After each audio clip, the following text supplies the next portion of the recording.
मेरी नज़र लगातार उस स्क्रीन पर चील के जैसे जमी हुई थी और सामने जो नज़ारा चल रहा था उसने मेरी सांसों तक को जमा रखा था। मुझे अब इंतज़ार था उस एक पल का जो मेरी पूरी जिंदगी को बदल कर रख देता। जैसे ही उस औरत ने अपने पर्स में हाथ डाला और उस खास चीज को बाहर निकाला जिसे देखने के लिए मैंने इतनी मशक्कत की थी, कि तभी जो हुआ उसने मेरे दिमाग की सारी नसों को झंझोड़ कर रख दिया। क्योंकि वो तो मेरा नाम श्वेता है। मैं एक मिडिल क्लास परिवार से आई थी। मेरे पापा की एक छोटी सी दुकान थी और हम 3 भाई बहन थे। गरीबी और मजबूरी तो जैसे हमारे घर की दीवारों से ही दिखती थी। मैं अपने आसपास अमीर लोगों को देखती तो मेरे अंदर एक आग सी जलने लगती। पापा, मुझे ये पुराने कपड़े पहनकर कॉलेज नहीं जाना है। मेरी फ्रेंड्स मेरा मजाक बनाती हैं। मैंने अपना पुराना सूट नीचे फेंकते हुए चिल्लाकर कहा। पापा ने अपने चश्मे को ठीक करते हुए मुझसे कहा, बेटा, अपने हालात देखा करो। दुकान पर ग्राहक नहीं आते हैं। मैं नया सूट तुम्हारे लिए कहाँ से लाऊं? तो मैं इसमें क्या करूं? क्या मैंने कहा था कि मुझे इस गरीबी में पैदा करो? मुझे इस सबसे नफरत हो चुकी है। मेरा गुस्सा बेकाबू हो गया था। माँ किचन से तुरंत भागते हुए बाहर आई। श्वेता, अपनी जुबान को लगाम लगाओ।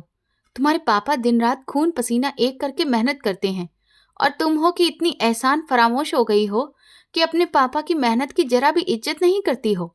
कुछ तो शर्म कर लो। माँ ने गुस्से से मुझे घूरते हुए डांटा। मुझे मेहनत नहीं, मुझे पैसा चाहिए माँ, और वो मैं कमाकर ही रहूंगी। मुझे डॉक्टर बनना है ताकि मैं भी इन अमीरों के जैसे ही जिंदगी गुजार सकूं। मैंने 2 टूक शब्दों में अपनी बात कही और वहीं कुर्सी पर तमतमा कर बैठ गई। चारों तरफ खामोशी पसर गई। पापा ने गहरी सांस ली और फिर मुझसे कहा, डॉक्टर बनने के लिए लाखों रुपए की फीस चाहिए होती है श्वेता। तुम ऐसा करो, नर्सिंग का कोर्स कर लो। हॉस्पिटल में नौकरी मिल जाएगी तो फिर गुजर बसर अच्छे से हो जाएगा। मेरी इतनी ही औकात है। पापा का फैसला मुझे बर्दाश्त नहीं हुआ। नर्स? वो जो लोगों की गंदगी साफ करते हैं? मैं ऐसा कभी नहीं करूंगी। ये मुझसे नहीं हो पाएगा। मैंने सख्ती से मना कर दिया। तो फिर घर बैठो और फिर चूल्हा चौका संभालो, क्योंकि मेरे पास पैसों का कोई पेड़ नहीं लगा हुआ है। पापा ने सख्ती से कहा और फिर उठकर दुकान चले गए। मेरे पास अब और कोई रास्ता नहीं था। गरीबी इंसान की अपनी खुद की कोई मर्जी नहीं होती। मैं जहर का घूंट पीकर नर्सिंग का कोर्स कर लिया। शादी भी एक ऐसे गरीब घराने में कर दी गई जहां मेरा पति अजय फलों का ठेला लगाता था। वो एक बेचारा सा और सीधा इंसान था जिसके अंदर तरक्की करने या अमीर बनने का कोई खास शौक नहीं था।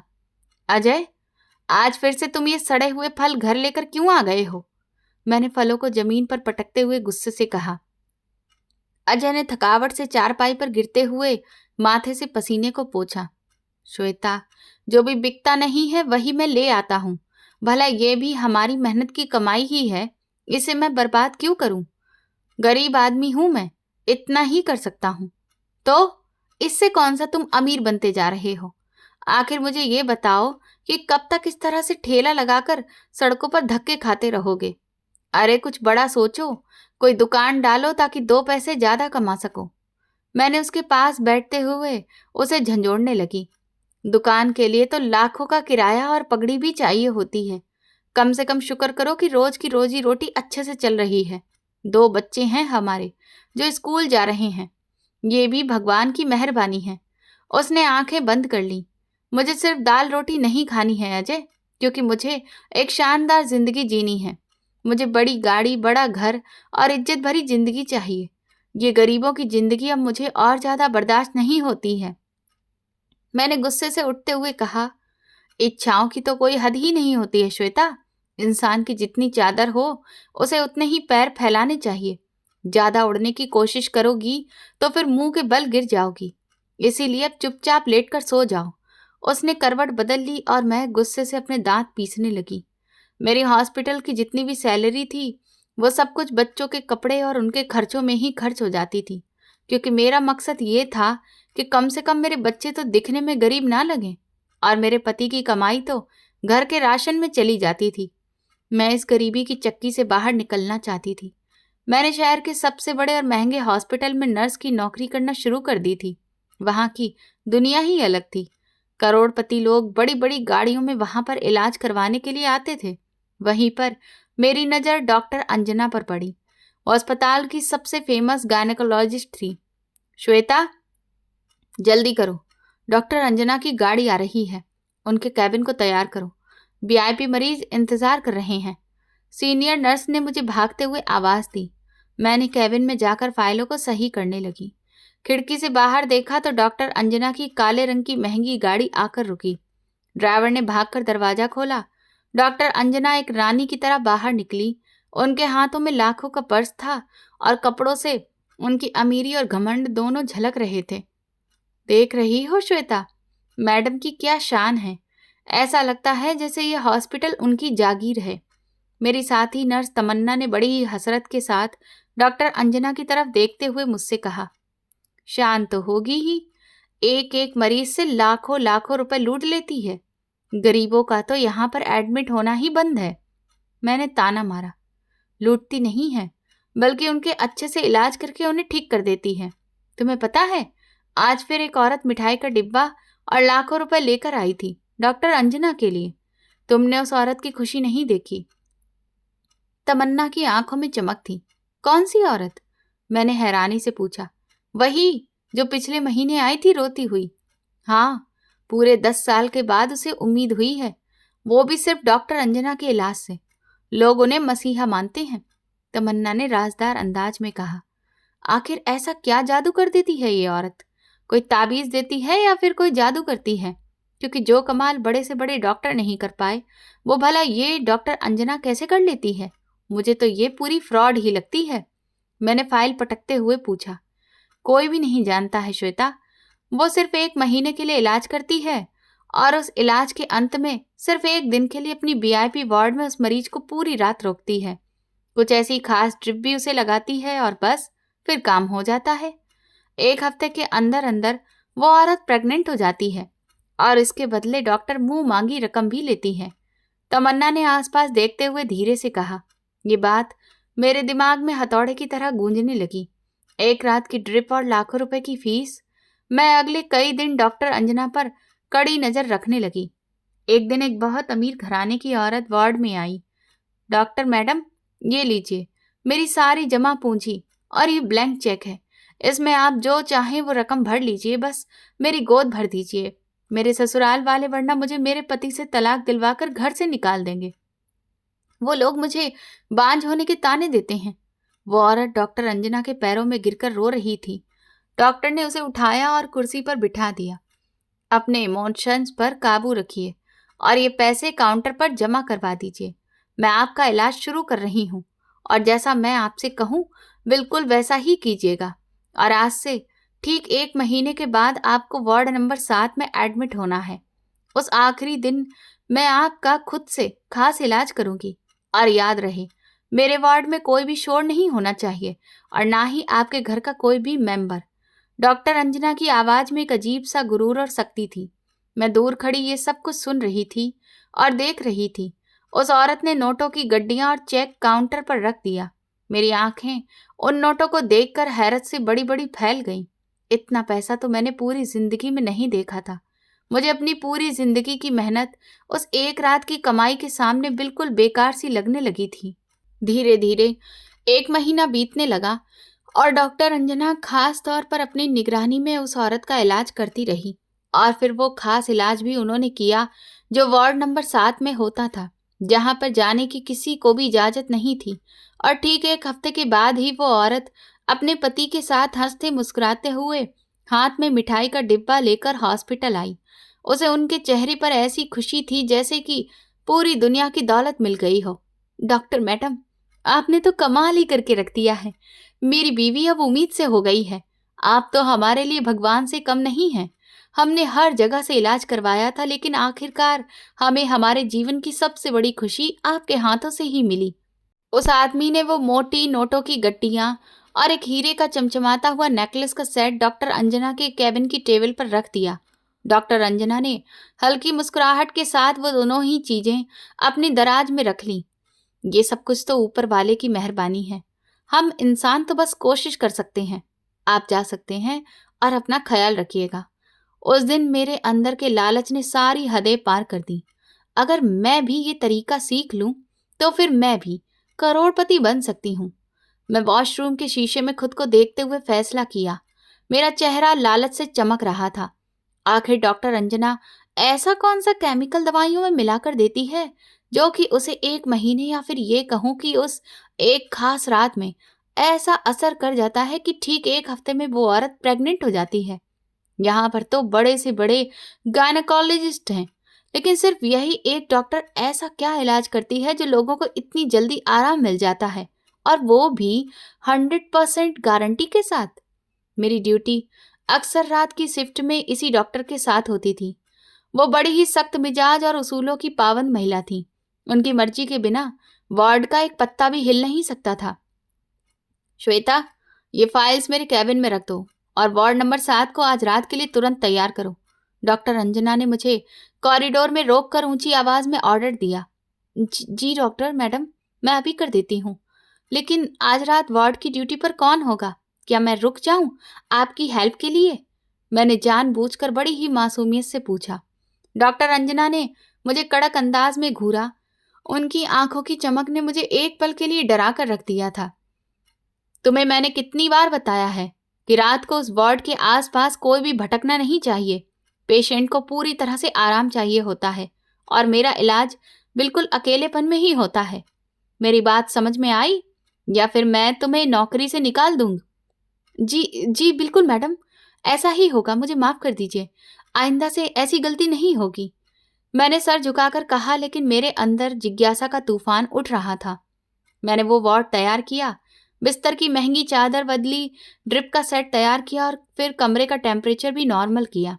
वो मरीज को एक रात वहां पर रखने के लिए कहती और उस वक्त उस वार्ड में वहां कोई भी नहीं होता था। सिर्फ उस मरीज और डॉक्टर अंजना के अलावा कोई दूसरा इंसान उस वार्ड में कदम नहीं रख सकता था। वो रात भर एक ड्रिप लगाकर पेशेंट का इलाज करती थी। मैं रात भर वार्ड के बाहर चक्कर काटती रहती, लेकिन दरवाजा अंदर से लॉक होता था। किसी को भी अंदर जाने की इजाजत नहीं थी। ये सब कुछ मैं सोच सोच कर पागल हो रही थी कि भला ऐसा कैसे हो सकता है। कोई तो ऐसा फार्मूला या दवाई है जो शायद वो उस ड्रिप में ही मिलाकर देती है। वो राज क्या है जो सिर्फ उस बंद कमरे तक ही सीमित है? मैंने तय कर लिया था कि आखिरकार मैं डॉक्टर का ये राज पता करके ही रहूंगी। अब ये राज राज नहीं रहेगा, बल्कि ये नुस्खा मैं भी हासिल कर लूंगी। मुझे किसी का कोई डर नहीं था। अगर मुझे ये इलाज पता चल जाए तो मैं इसे इस्तेमाल करके बहुत सारे पैसे कमा सकती हूँ। अपने बच्चों को एक शानदार और अमीर भरी जिंदगी दे सकती हूँ।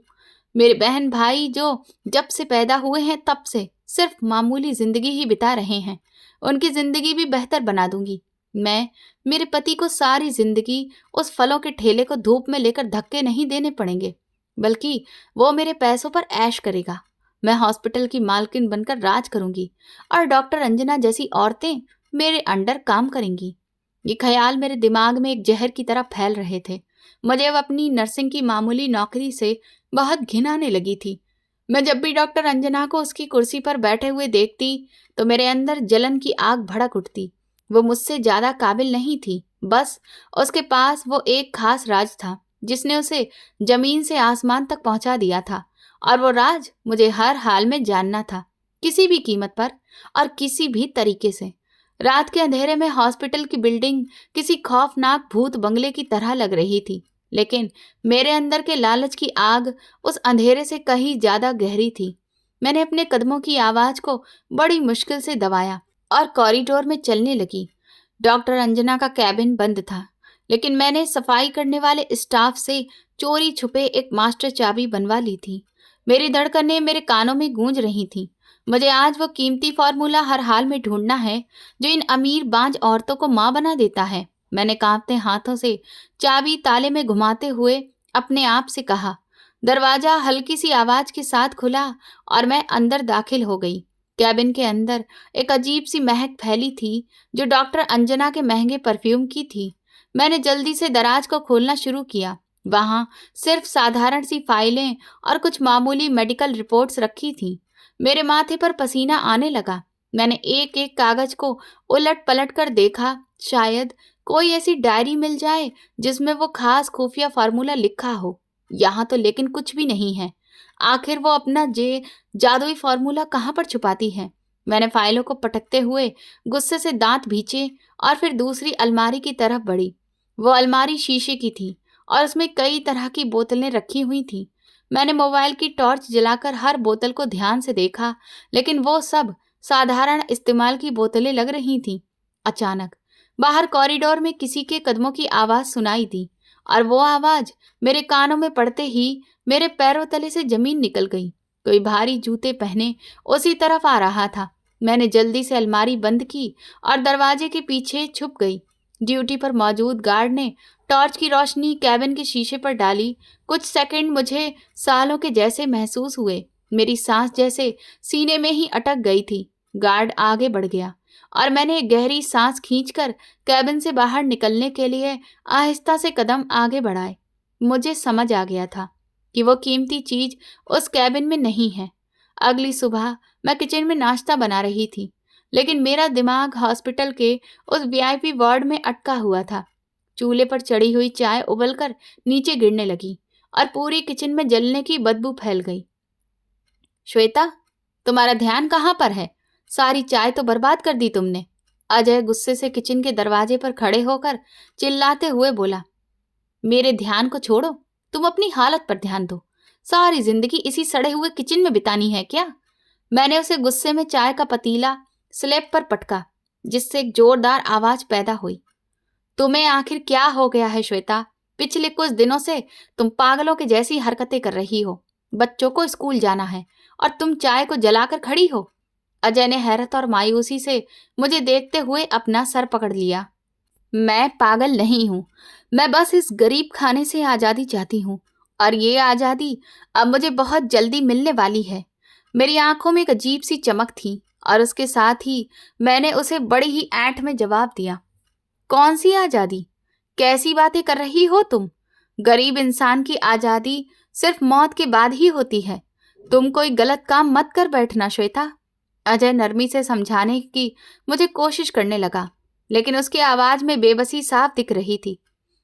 तुम मुझे अपना लेक्चर मत दो, तुम अपने फलों का ठेला संभालो और बस 2 वक्त की कमाई पर ही अपनी जिंदगी जियो। मैं अपनी किस्मत खुद बदलूंगी।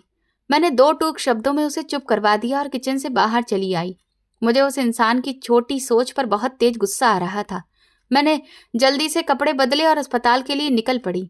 अस्पताल पहुंचकर मैं वार्ड जाने की जगह सीधा फार्मेसी का रास्ता पकड़ लिया। मुझे पूरा भरोसा था कि डॉक्टर अंजना जो भी चीज पेशेंट्स को लगाती हैं, उसका कोई न कोई सुराग फार्मेसी से जरूर मिलेगा। इंचार्ज काउंटर पर बैठा हुआ हिसाब कर रहा था। उसके माथे पर लकीरें दिख रही थी। सूरज भैया, जरा मुझे डॉक्टर अंजना के वीआईपी वार्ड की दवाइयों की लिस्ट तो दिखाना। मैंने अपने चेहरे पर एक मीठी और दोस्ताना मुस्कुराहट सजाते हुए कहा। सूरज ने सिर उठाकर मुझे शक की नजरों से घूरा और रजिस्टर बंद कर दिया। तुम्हें इस लिस्ट से क्या मतलब है श्वेता? तुम्हारी ड्यूटी तो जनरल वार्ड में होती है ना? ये वीआईपी वार्ड का मामला है, तुम अपने काम से काम रखो। अरे, मुझे वार्ड नंबर 7 की ड्यूटी पर भेजा गया है। वहां पर कुछ सामान कम लग रहा है, सोचा चेक कर लूं ताकि रात को कोई दिक्कत ना हो। मैंने बड़ी सफाई के साथ झूठ बोलते हुए उसकी आंखों में आंखें डाली। सूरज ने एक पर्ची मेरी तरफ बढ़ा दी। ये लो, देख लो, वहां पर कोई सामान कम नहीं होता है, बस नॉर्मल हार्मोन्स की दवाइयाँ और मल्टीविटामिन्स ही जाते हैं। बाकी डॉक्टर मैडम खुद जाने और उनका काम खुद जाने। मेरा इन बातों से कोई भी लेना देना नहीं है। सूरज ने बेरुखी से जवाब दिया और फिर अपने काम में व्यस्त हो गया। मैंने उस पर्ची को ध्यान से पढ़ा तो उसमें सच में कोई खास चीज नहीं थी, लेकिन ये कैसे मुमकिन है? वो औरत लाखों रुपए इन मामूली दवाइयों के लिए तो नहीं लेती होगी। मैंने कॉरिडोर में आते ही अपना माथा पीट लिया। मेरे अंदर की उलझन और ज्यादा बढ़ गई थी। इसका सीधा सा मतलब ये था कि जो भी चीज उस औरत को ड्रिप में शामिल की जाती है, वो फार्मेसी से नहीं आती है। वो कीमती चीज डॉक्टर अंजना अपने साथ अपने बड़े से पर्स में लेकर आती है। मेरा दिमाग तेजी से चलने लगा। मैंने एक पेशेंट के कमरे का रुख किया जो आज रात डॉक्टर अंजना की निगरानी में रहने वाली थी। वो एक करोड़पति घर की औरत थी जिसने गले में एक कीमती डायमंड का सेट और हाथों में डायमंड के कंगन पहन रखे थे। मैडम, आप तो इतनी अमीर हैं, फिर आपने विदेश से अपना इलाज क्यों नहीं करवाया? यहाँ इस अस्पताल में आप क्यों आ गई?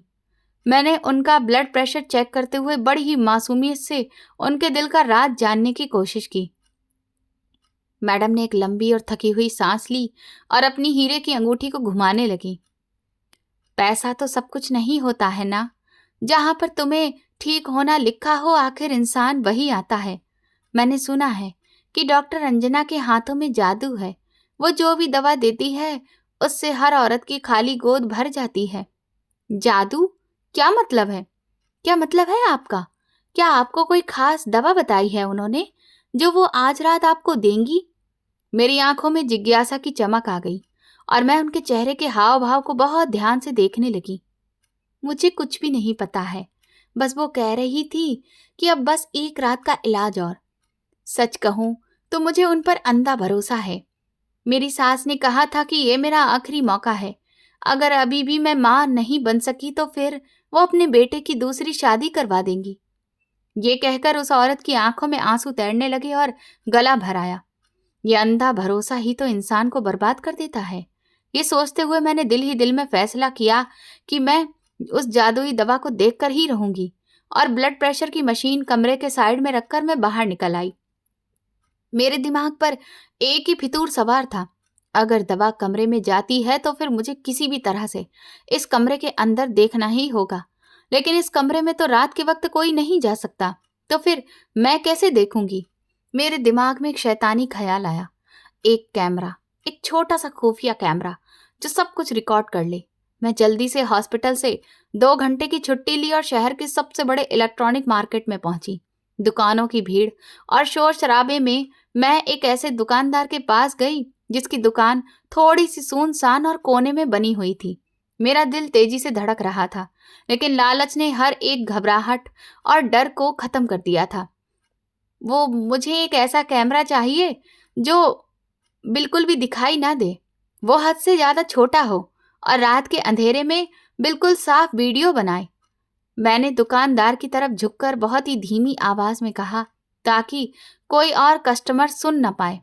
दुकानदार ने मुझे ऊपर से नीचे तक एक अजीब सी नजर से देखा और फिर एक दराज खोलकर एक छोटा सा काले रंग का डिब्बा निकाला।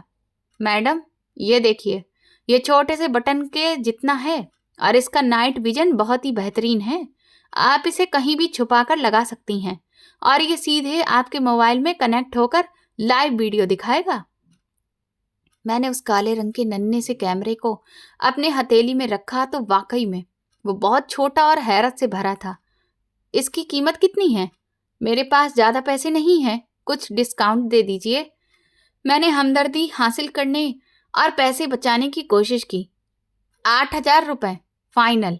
इससे 1 रुपया भी कम नहीं होगा मैडम, क्योंकि ये बहुत ही महंगा माल है। अगर आपको लेना है तो लीजिए, वरना मेरा समय बर्बाद मत करिए। दुकानदार ने कैमरे को वापस डिब्बे में रखते हुए अपना आखिरी फैसला सुना दिया। उस वक्त मेरे पर्स में मेरे बच्चों की स्कूल फीस के पैसे पड़े हुए थे। मैंने पर्स खोला और वो पैसे निकाले जो पूरे 8,000 ही थे। एक पल के लिए मुझे अपने बच्चों के मासूम चेहरे याद आ गए जिन्हें स्कूल से निकाले जाने का डर था। लेकिन फिर करोड़पति बनने का सपना उन चेहरों पर भारी पड़ गया। मैंने सोचा कि ये राज पता चलते ही मैं इन पैसों का 1000 गुना ज्यादा कमा लूंगी और फिर अपने बच्चों को शहर के सबसे महंगे स्कूल में एडमिशन दिलवाऊंगी। ठीक है, ये लीजिए पैसे और इसे पैक कर दीजिए और मुझे इससे मोबाइल के साथ कनेक्ट करने का तरीका भी समझा दीजिए। मैंने पैसे दुकानदार के हवाले कर दिए। मेरे हाथ कांप रहे थे, लेकिन मुझे अपना भविष्य बहुत ही शानदार नजर आ रहा था। दुकानदार ने मुझे एक ऐप डाउनलोड करवाया और फिर कैमरा कनेक्ट करके दिखाया। घर वापस आते हुए मेरे अंदर एक अजीब सी बेचैनी और जोश भरा हुआ था। मैंने वो कैमरा अपने पर्स की सबसे अंदर वाली जेब में रख लिया था। शाम को अजय घर आया तो उसके चेहरे पर थकावट और परेशानी साफ दिख रही थी। उसके कपड़े पसीने से भीगे हुए थे। श्वेता, तुमने बच्चों की फीस जमा करवा दी थी ना? आज स्कूल से उनका आखिरी नोटिस आया था। अगर कल तक उनकी फीस नहीं गई तो वो बच्चों का नाम काट देंगे।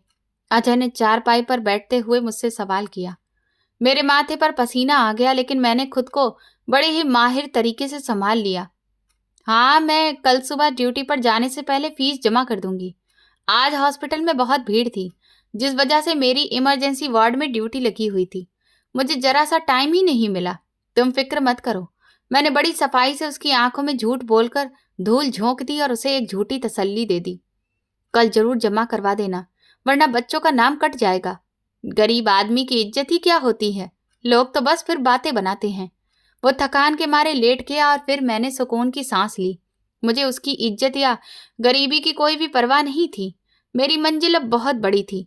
अगली सुबह मैं वक्त से पहले ही अस्पताल पहुंच गई। आज रात वही अमीर औरत वार्ड नंबर 7 में शिफ्ट होने वाली थी। मेरे पास पूरा दिन था उस कैमरे को फिट करने के लिए। मेरी ड्यूटी भी आज रात की शिफ्ट में लग चुकी थी। श्वेता, आज रात एक नई पेशेंट आ रही है। वार्ड नंबर 7 तैयार होना चाहिए। कोई सी भी कमी मैं बर्दाश्त नहीं करूंगी। ये डॉक्टर अंजना का खास केस है। सीनियर नर्स ने मुझे ड्यूटी पर आकर सख्त अंदाज में हिदायत दी। उनके हाथ में पेशेंट की फाइल थी। जी मैडम, मैं बस अभी जाकर सब कुछ सेट करती हूँ। आप बिल्कुल बेफिक्र रहिए, आज कोई भी गलती नहीं होगी। मैंने सारा सामान चेक कर लिया है। मेरा दिल खुशी से उछल पड़ा और मैंने अपनी जेब में पड़े हुए उस नन्हे से कैमरे को मजबूती से पकड़ लिया। ख्याल रखना, कोई भी गलती ना हो। डॉक्टर अंजना बहुत गुस्से वाली हैं और उनके नियम भी बहुत सख्त हैं। अगर उन्होंने शिकायत की तो फिर तुम नौकरी से हाथ धो बैठोगी। हेड नर्स ने हिदायत दी और फिर वो वहां से चली गई। हाँ, कोई गलती नहीं होगी। आज तो मेरी जिंदगी बदलने का दिन है। मैं इस अस्पताल की मालकिन बनने वाली हूँ। मैंने शीशे में देखते हुए खुद को मुस्कुराते हुए तसल्ली दी और वार्ड नंबर 7 की तरफ चल पड़ी। कमरा बिल्कुल खाली और सुकून से भरा था। वीआईपी वार्ड होने की वजह से यहाँ हर चीज बहुत कीमती और शानदार थी। महंगे पर्दे, मुलायम बिस्तर और एक से एक महंगी गुदगुदी कुर्सियां और सोफे रखे हुए थे। मैंने दरवाजे को अंदर से बंद किया और पूरे कमरे का ध्यान से जायजा लेने लगी। मुझे एक ऐसी जगह चाहिए थी जहां से पूरा बिस्तर और बिस्तर के आसपास का पूरा एरिया साफ नजर आए, लेकिन कैमरा दिखाई न दे। कहाँ लगाऊं, कहाँ लगाऊं, कहाँ लगाऊं इसे कि पूरी नजर पड़े, लेकिन किसी को जरा भी शक ना हो। मैंने छत, दीवार, फर्नीचर और सबको घूरते हुए परेशानी से खुद से ही पूछा। मेरी नजर तभी सामने अलमारी पर रखे हुए एक बहुत ही खूबसूरत और बड़े से फ्लावर पॉट पर पड़ी, जिसमें बहुत ही खूबसूरत रंग बिरंगे फूल और चौड़े हरे रंग के पत्ते लगे हुए थे। वो जगह बिस्तर के ठीक सामने थी और ऊंचाई पर होने की वजह से वहां पर किसी की भी नजर नहीं जा सकती थी। ये बिल्कुल सही जगह है। इस फ्लावर पॉट के पत्तों के बीच में ये कैमरा किसी को भी दिखाई नहीं देगा। कोई सोच भी नहीं सकता कि यहाँ पर कुछ हो सकता है। मैंने एक भारी कुर्सी खींची और सावधानी पूर्वक उस पर खड़ी हो गई। मैंने बड़ी ही सावधानी के साथ कैमरे को एक बड़े से पत्ते के पीछे डबल टेप से अच्छे से चिपका दिया और उसका एंगल सीधा पेशेंट के बिस्तर की तरफ कर दिया। मैंने जल्दी से अपना मोबाइल निकाला और ऐप ऑन करके स्क्रीन पर चेक किया। बिस्तर, ड्रिप स्टैंड और वो कुर्सी जहां पर डॉक्टर अंजना बैठती थी बिल्कुल साफ नजर आ रहे थे। बस अब तुम मुझे डॉक्टर अंजना का वो करोड़ों का राज दिखाओगे और फिर मेरी गरीबी हमेशा के लिए खत्म हो जाएगी। मैं भी महंगे महंगे कपड़े पहनूंगी और बड़ी बड़ी गाड़ियों में घूमूंगी। मैंने कैमरे को फूलों के बीच अच्छे से छुपाते हुए एक गहरी और सुकून भरी सांस ली। अचानक दरवाजे के हैंडल पर किसी का हाथ पड़ा और वो जोर से घूमने लगा। हैंडल लॉक होने की वजह से खुला नहीं तो बाहर से किसी ने जोरदार तरीके से दरवाजा खटखटाया। मेरा दिल धक्के से रह गया। मैं जल्दी से कुर्सी से उतरी, लेकिन मेरा पैर कुर्सी के किनारे से फिसला और मैं जोरदार आवाज के साथ जमीन पर गिर पड़ी। मेरी टांग में भयंकर दर्द हुआ। दरवाजा खोलो, अंदर कौन है? बाहर से आवाज आई। मैं लंगड़ाते हुए जाकर दरवाजा खोला। श्वेता, तुम अंदर क्या कर रही हो इतनी देर से? और फिर तुमने दरवाजा अंदर से लॉक क्यों कर रखा है? दरवाजा खुलते ही डॉक्टर अंजना की खतरनाक आवाज पूरे कमरे में गूंजी। उनकी आंखों में आग भड़क रही थी और उनका चेहरा गुस्से से लाल हो रहा था।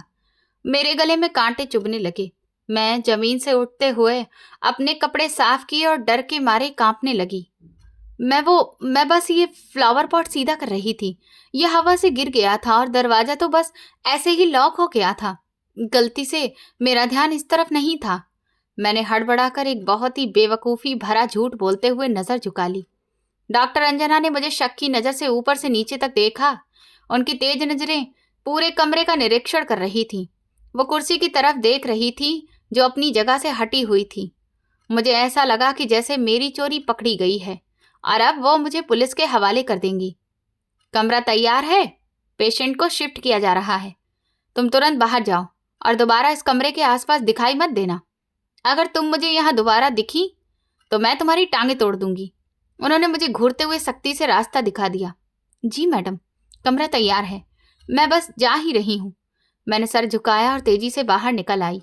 मेरा दिल मेरे हलक में आकर अटक गया था और डर के मारे मेरी टांगें बुरी तरह से कांपने लगी थी।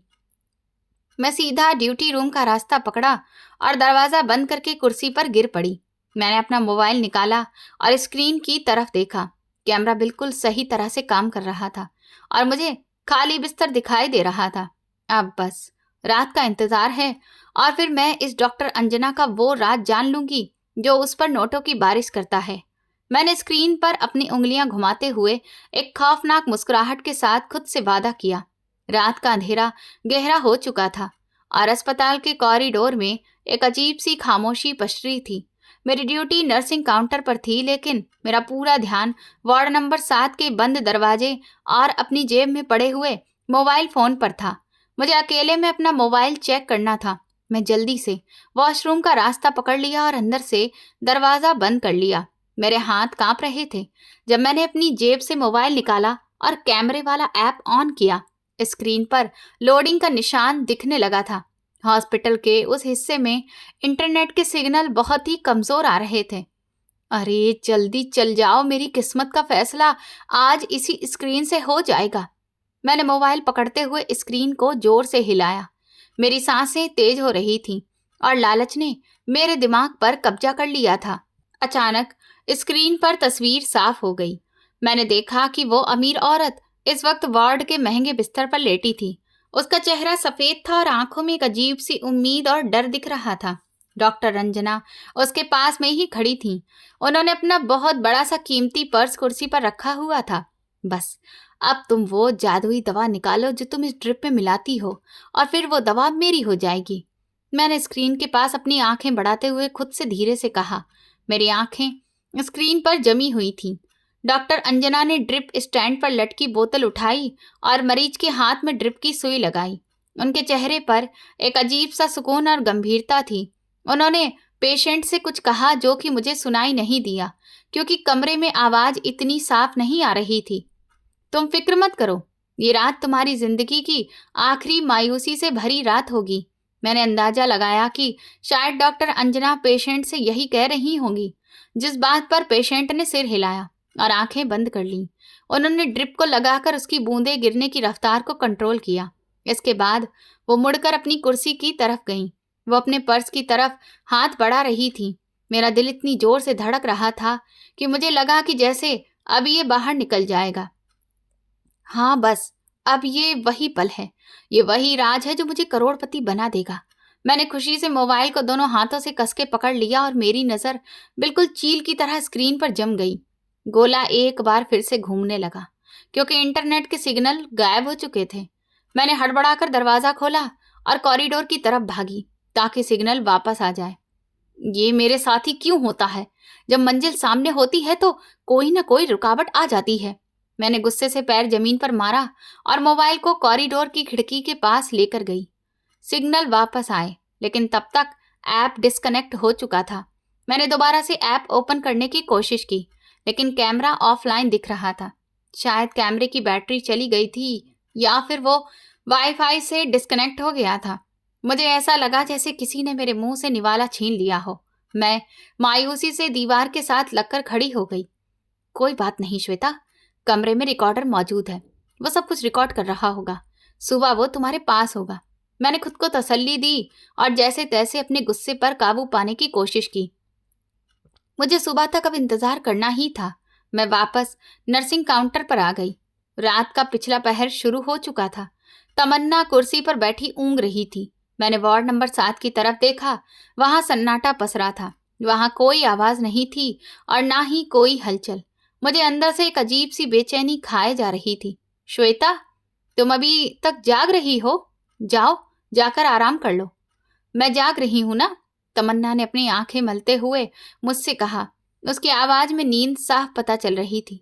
नहीं, मुझे नींद नहीं आ रही है, तुम सो जाओ, मैं काउंटर संभाल लूंगी। मैंने उसे जवाब दिया और कुर्सी पर बैठकर फाइलें देखने का ड्रामा करने लगी।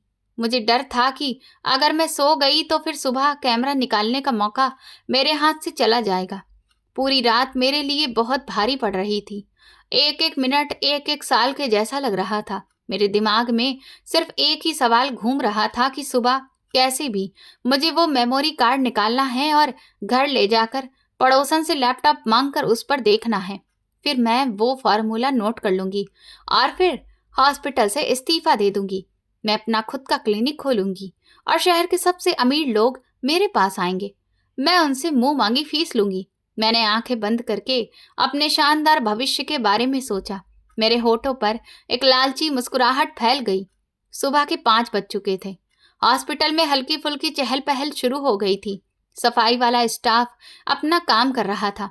मैं बेसब्री से वार्ड नंबर 7 के दरवाजे पर नजरें जमाए हुई थी कि तभी लगभग 6 बजे के आसपास दरवाजे का हैंडल घूमा। मेरा दिल तेजी से धड़कने लगा। डॉक्टर अंजना वार्ड से बाहर आईं, लेकिन उनके चेहरे से थकावट साफ झलक रही थी, लेकिन उनकी आंखों में एक अजीब सा सुकून था। उनके हाथ में उनका वही महंगा पर्स था। श्वेता, पेशेंट को होश आ चुका है, वो बिल्कुल ठीक है। उन्हें सुबह का नाश्ता दे दो और फिर दोपहर तक डिस्चार्ज कर देना।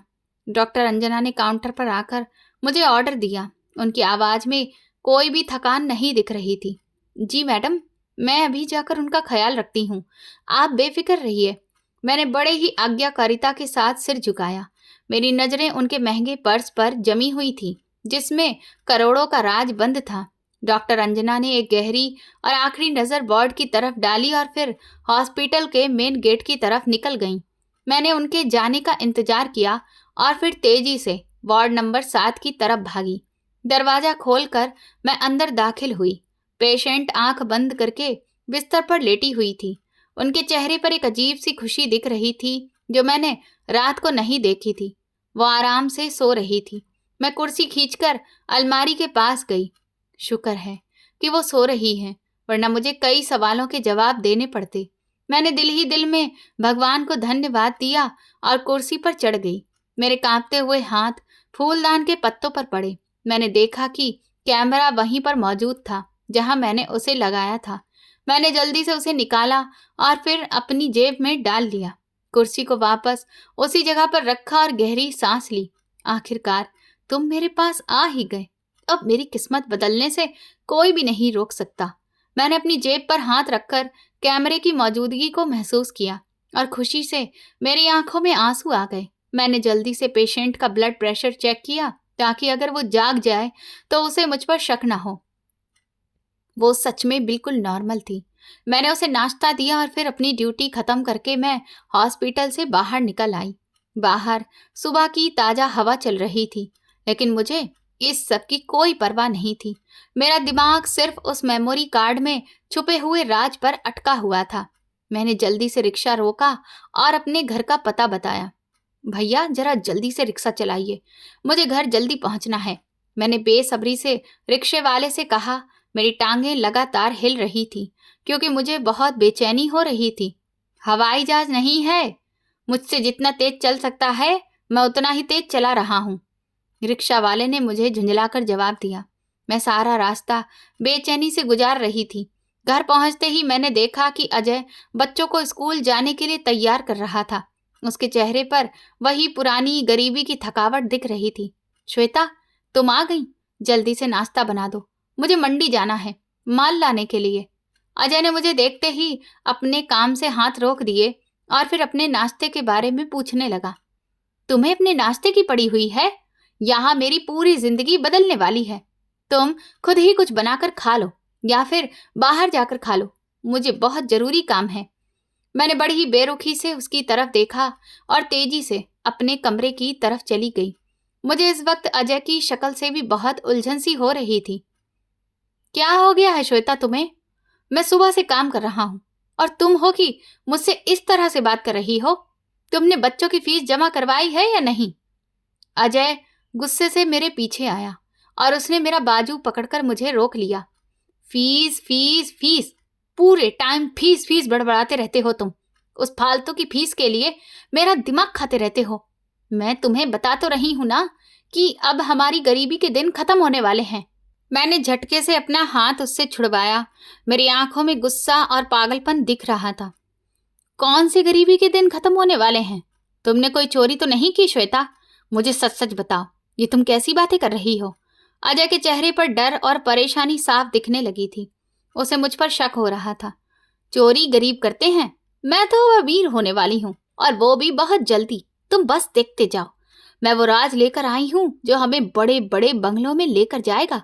मैंने एक तंज भरी और खतरनाक हंसी लगाई और फिर अपने कमरे के दरवाजे को जोर से बंद कर दिया। श्वेता, दरवाजा खोलो। मुझे बताओ कि तुम क्या करने वाली हो। भगवान के लिए देखो, कोई भी गलत कदम मत उठाना, हमारे बच्चे बर्बाद हो जाएंगे।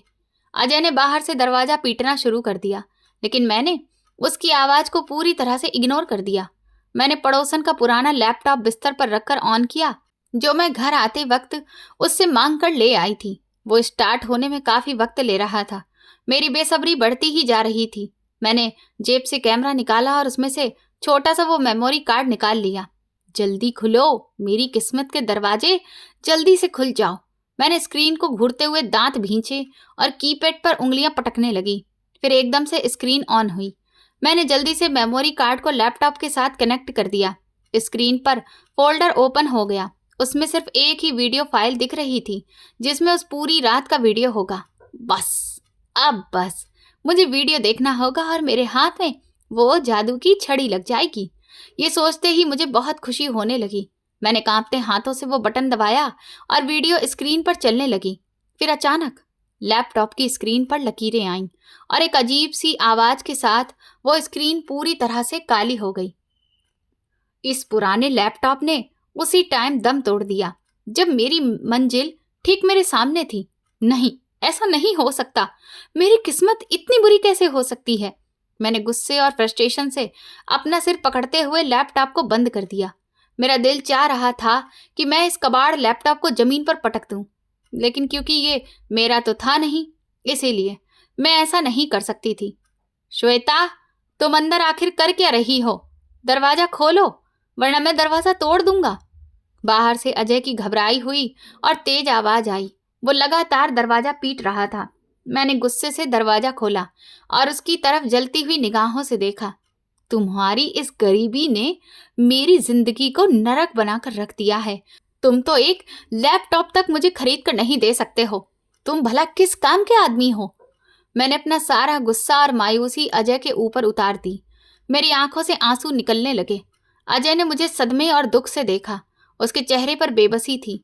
मैं गरीब जरूर हूं श्वेता, लेकिन मैंने कभी भी बेईमानी की कमाई के बारे में नहीं सोचा। तुम जिस रास्ते पर चल पड़ी हो, वहां सिर्फ बर्बादी है। वो एक ठंडी सांस लेकर पीछे हट गया और फिर चुपचाप घर से बाहर निकल गया। मुझे उसके जाने की कोई परवाह नहीं थी। मेरा सारा ध्यान उस मेमोरी कार्ड पर था। मैंने कार्ड निकाला और उसे अपनी जेब में सुरक्षित रख लिया। मुझे फैसला करना था कि उस वीडियो को मैं कहाँ देख सकती हूँ। मेरे दिमाग में हॉस्पिटल का ख्याल आया। मेरी ड्यूटी रात को थी और रात के वक्त डॉक्टर अंजना का वो खास कमरा खाली रहता था। वहां पर लैपटॉप भी मौजूद होता था, जिसमें पेशेंट का रिकॉर्ड रखा जाता था। वहां ये वक्त गुजारना अब मेरे लिए मुश्किल हो रहा था, लेकिन आखिरकार रात आ गई। मैं रोज की अपेक्षा 1 घंटा पहले ही अस्पताल पहुंच गई। कॉरिडोर में बिल्कुल सन्नाटा पसरा था। मैंने इधर उधर देखा और फिर तेजी से डॉक्टर अंजना के उस खास कमरे में दाखिल हो गई और दरवाजा अंदर से लॉक कर लिया। कमरे में गहरा अंधेरा था, सिर्फ लैपटॉप की स्क्रीन की हल्की रोशनी थी। मैंने जल्दी से कार्ड रीडर लगाया और ये सोचते हुए वीडियो रिकॉर्डिंग खोली कि अब तो मैं कामयाब हो ही जाऊंगी। मेरा दिल बहुत तेजी से धड़क रहा था। मैंने देखा कि एक बांझ औरत बिस्तर पर लेटी हुई है और डॉक्टर अंजना उसे ड्रिप लगाकर एक साइड पर होकर बैठ गई। कुछ देर के बाद कमरे की लाइट धीमी हो गई और वो धीरे धीरे अपनी कुर्सी से उठी और अपने पर्स की तरफ बढ़ी। ये सब देखकर मेरा दिल बहुत तेज धड़क रहा था। आखिर इस पर्स में से ऐसी क्या चीज निकलेगी?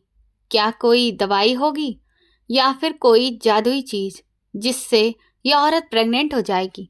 मैं स्क्रीन को पूरे ध्यान से देख रही थी।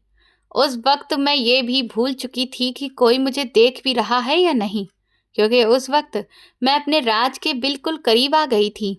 मैं पूरे ध्यान से देख रही थी कि तभी डॉक्टर ने पर्स खोला। जब उसने पर्स पर हाथ रखा तो मेरा दिल जैसे रुक गया। बस अभी मुझे पता चल जाएगा, हो सकता है कोई खास चीज हो। मेरे दिल में तरह तरह के सवाल आ रहे थे और उनके जवाब मैं खुद ही दे रही थी। पर अगले पल जो चीज डॉक्टर रंजना ने निकाली, उस चीज को देखकर तो मैं हैरान रह गई, क्योंकि वो ना तो कोई दवा थी और ना कोई जादुई चीज, बल्कि डॉक्टर ने अपने पर्स से एक छोटी सी माला निकाली और चुपचाप एक तरफ बैठकर वो माला फेरने लगी, जैसे वो लगातार भगवान का नाम लेते हुए प्रार्थना कर रही हो। आंखें बंद करके लगातार भगवान का ध्यान कर रही थी। कुछ देर के बाद मैंने देखा कि उनकी आंखों से आंसू निकलने लगे और वो भगवान से धीरे धीरे कह रही थी कि हे भगवान, मैं तो सिर्फ इलाज कर रही हूँ, मैं कोशिश ही कर सकती हूँ, लेकिन हर इंसान की खुशी तो सिर्फ आपके हाथों में है। इस औरत की गोद भर दीजिए भगवान। ये देखकर मेरे हाथ कांपने लगे कि मैं डॉक्टर अंजना के बारे में कितना गलत सोच रही थी, कि वो लालच में ना जाने क्या क्या करती हैं। दरअसल भगवान डॉक्टर अंजना के हाथों के जरिए ही लोगों की जिंदगी को खुशियों से भर रहे थे। मैं स्क्रीन के सामने बिल्कुल सीधी बैठी थी। मेरे गाल आंसुओं से भीग गए। मेरे सालों के लालच और घमंड को उस एक नजारे ने बिखेर कर रख दिया था। मैं जिस औरत को कोई जादूगर समझ रही थी, वो तो भगवान से अपने पेशेंट्स के लिए प्रार्थना करती थी। तुम्हें क्या लगा श्वेता? तुम ये कैमरा छुपाकर मेरा राज जान लोगी और मैं बेखबर रहूंगी? एक ठंडी और गरजदार आवाज ने मेरे पैर जमा दिए थे। मैंने कांपते हाथों से लैपटॉप की स्क्रीन बंद करने की कोशिश करने लगी, लेकिन एक बड़ा हाथ मेरे कंधे पर रख चुका था। रात के इस पहर हॉस्पिटल का ये खास कमरा मौत जैसी खामोशी में डूबा हुआ था। मुझे ऐसा लगा जैसे मेरी सांस उखड़ रही थी। मैंने पलटकर उसके चेहरे को देखा तो मेरी आंखें डर के मारे फटी की फटी रह गईं। सामने डॉक्टर अंजना खड़ी थी। मैं तो सिर्फ सच जानना चाहती थी डॉक्टर मैडम। मेरे गले से बड़ी मुश्किल से आवाज निकली और मैं वहीं धड़ाम से जमीन पर नीचे बैठ गई। सच की कीमत चुकाने के लिए तैयार हो, क्योंकि तुमने मेरी प्राइवेसी में दखल अंदाजी की है और अब तुम जानती हो ना कि मैं चाहूं तो तुम्हें सीधा जेल भिजवा सकती हूँ। डॉक्टर अंजना ने मुझे गुस्से से झंझोड़ा। उनकी आंखों में सख्ती थी, लेकिन इसके साथ ही एक अजीब सी मायूसी भी थी। मुझे जेल मत भेजिए मैडम, मैं अंधी हो चुकी थी अपने लालच में। मेरे दिमाग पर जैसे लालच छा गया था। मुझे ऐसा लगा कि जैसे आपके पास कोई खास फॉर्मूला है जो आप रात के अंधेरे में पेशेंट्स को देती हैं। मैं उनके पैरों में गिरकर रोने लगी। मेरा सारा घमंड मिट्टी में मिल चुका था। डॉक्टर अंजना ने एक लंबी सांस ली और मुझे उठाकर जबरदस्ती कुर्सी पर बिठाया। जिस राज को तुम पैसे कमाने का तरीका समझ रही थी, वो दरअसल कोई खास इलाज नहीं, मेरी मेहनत, मेरा एक्सपीरियंस और मेरा भगवान पर भरोसा है। मैं भगवान पर पूरा भरोसा करती हूँ और उसी भगवान ने मुझे इन पेशेंट्स के लिए सिर्फ एक जरिया बनाया है, जबकि सूनी गोद को भरने वाला तो भगवान है। ये सब कुछ भगवान के हाथ में ही होता है। इंसान तो सिर्फ इलाज कर सकता है। उनकी आवाज अब नरम हो चुकी थी, लेकिन उनकी ये नसीहत मेरे दिल को चीर रही थी। लेकिन आप इन अमीर औरतों से लाखों रुपए फीस क्यों लेती हैं? मैंने खुद आपको उनको आपके ऊपर नोटों की बारिश करते हुए देखा है। मेरे अंदर का वो आखिरी सवाल जो अभी भी मुझे उलझा रहा था, मैंने रोते हुए पूछ लिया। डॉक्टर अंजना ने अपनी कुर्सी खींची और ठीक मेरे सामने बैठ गईं। उनके चेहरे पर एक अजीब सा सुकून आ गया। तुम्हें पता है श्वेता, मैं जो पैसे इन पेशेंट से लेती हूँ वो खुद पर खर्च नहीं करती हूँ। मैं आज भी सिर्फ अपने हॉस्पिटल की सैलरी पर ही अपने खर्चे पूरी करती हूँ। मेरी वो महंगी गाड़ी और बंगला मेरे पति का है, मेरी खुद की कमाई का नहीं है।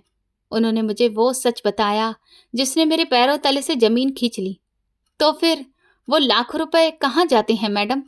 मैंने हैरत से आंखें फाड़कर उनकी तरफ देखा। मुझे अपने कानों पर भरोसा ही नहीं हो रहा था। वो पैसे अनाथ बच्चों और विधवाओं के केंद्र में जाते हैं, जो सेंटर मैंने अपने नाम से नहीं बल्कि अपने बच्चों के नाम पर खोला है। मैं अमीरों की दौलत उन गरीबों तक पहुंचाने का एक जरिया हूं जिन्हें समाज भुला देता है। डॉक्टर अंजना के चेहरे पर एक सुकून भरी चमक थी, जिसे मैं आज तक घमंड समझती रही थी। ये सुनकर मेरी आत्मा कांप गई। मुझे अपनी गलत सोच पर बहुत शर्मिंदगी हो रही थी। मैं अपने पति को उसकी ईमानदारी की कमाई पर ताने देती थी। मैं उसकी मेहनत की कमाई को बेकार समझती थी। और दूसरी तरफ यह औरत लाखों कमाकर भी एक साधारण सी सैलरी पर अपना गुजारा कर रही थी ताकि अनाथों का पेट पाल सके। मुझे माफ कर दीजिए डॉक्टर अंजना, मुझे भगवान के लिए माफ कर दीजिए। मैं एक बहुत ही गिरी हुई औरत हूँ। मैंने अपनी ईमानदारी की कमाई को ठुकराकर बेईमानी की कमाई का रास्ता चुना था। मैंने अपने दोनों हाथ जोड़कर उनके सामने गिड़गिड़ाना शुरू कर दिया। मेरे आंसू रुक नहीं रहे थे। माफी मुझसे नहीं, भगवान से मांगो श्वेता। उन्होंने तुम्हें इतने अच्छे बच्चे और एक बेहतरीन पति दिया है, लेकिन तुम इन सब अच्छी चीजों को छोड़कर दूसरों की धन दौलत को देखकर अंदर ही अंदर कुढ़ती रही। याद रखो श्वेता, जो इंसान अपनी चादर से बाहर पैर फैलाता है वो हमेशा ठोकर खाता है। डॉक्टर अंजना ने मेरे सिर पर हाथ रखा। उनका वो एहसास मेरे अंदर बैठे हुए सारे लालच को बाहर निकालकर फेंक रहा था। मैंने तो कैमरा उसी रात देख लिया था जब तुम गिर गई थी, लेकिन मैंने तुम्हें मौका दिया कि तुम खुद अपनी आंखों से सारी सच्चाई देखो ताकि तुम्हारा जमीर जाग जाए।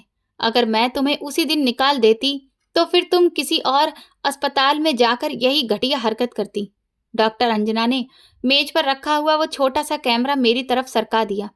मुझे अब समझ में आ गया था कि वो सब कुछ जानती थी, लेकिन उन्होंने मुझे मेरी ही नजरों में गिरने के लिए ये सब करने दिया। उस दिन मैंने सच्चे दिल से भगवान से माफी मांगी और फैसला किया कि अब मैं कभी किसी के बारे में गलत नहीं सोचूंगी। मैंने उसी वक्त अपने पति को फोन किया, रोते हुए उसे अपने हर बुरे व्यवहार, हर एक तंज की माफी मांगी। मैंने उसे बताया कि वो एक बहुत ही बेहतरीन इंसान है जो ईमानदारी की कमाई में खुश रहता है। अजय ने मेरी आवाज सुनकर मुझे तसल्ली दी और कहा कि वो मुझसे बिल्कुल भी नाराज नहीं है। मुझे ये सब सुनकर और देखकर ये पूरा भरोसा हो गया कि सच में मेरे पास भले ही पैसे कम थे, लेकिन मैं भी इस दुनिया की खुशकिस्मत औरतों में से एक थी, क्योंकि मेरे पास इतना अच्छा पति था जिसने मेरी इतनी तंज भरी बातों के बावजूद भी मुझे इतनी आसानी से माफ कर दिया। मैं अब अपनी ईमानदारी की कमाई में ही सुकून की जिंदगी जीना सीख लिया है और अब मुझे भगवान से कोई शिकायत नहीं है। दोस्तों, आज की कहानी हमें सिखाती है कि इंसान को कभी भी लालच और शॉर्टकट के चक्कर में नहीं पड़ना चाहिए, क्योंकि जल्दी अमीर बनने की चाह अक्सर इंसान को गलत रास्ते पर ले जाती है और उसका नुकसान कर देती है। सच्ची सफलता हमेशा मेहनत, ईमानदारी और धैर्य से मिलती है, ना कि किसी चालाकी या गलत तरीके से। इसीलिए इंसान को हमेशा सही रास्ता चुनना चाहिए और दूसरों की सफलता देखकर जलने की बजाय खुद मेहनत पर भरोसा करना चाहिए, क्योंकि अंत में सच्चाई और ईमानदारी ही इंसान को असली खुशियां और सम्मान दिलाती है। दोस्तों, अगर आपको ये कहानी पसंद आई हो तो कमेंट करके ज़रूर बताएं कि आपको ये कहानी कैसी लगी और आप किस शहर से ये कहानी सुन रहे हैं। आपकी एक एक कमेंट मुझे आगे और अच्छी कहानियां लाने की हिम्मत देता है। वीडियो को लाइक जरूर करें, चैनल को सब्सक्राइब करना ना भूलें और अगर आपको मेरी मेहनत पसंद आई हो तो मुझे स्टार देकर अपना प्यार और सपोर्ट ज़रूर दिखाएं, ताकि मैं आपके लिए ऐसी ही शानदार कहानियां लाती रहूं। इस कहानी के सभी पात्र, घटनाएं और स्थान पूरी तरह से काल्पनिक हैं। इसका किसी भी व्यक्ति, स्थान या घटना से कोई संबंध नहीं है। इस कहानी का उद्देश्य केवल मनोरंजन करना है, किसी की भावनाओं को ठेस पहुंचाना नहीं। यदि किसी भी पात्र या घटना की समानता किसी व्यक्ति, वास्तविक व्यक्ति या घटना से होती है तो उसे केवल एक संयोग ही माना जाए। धन्यवाद।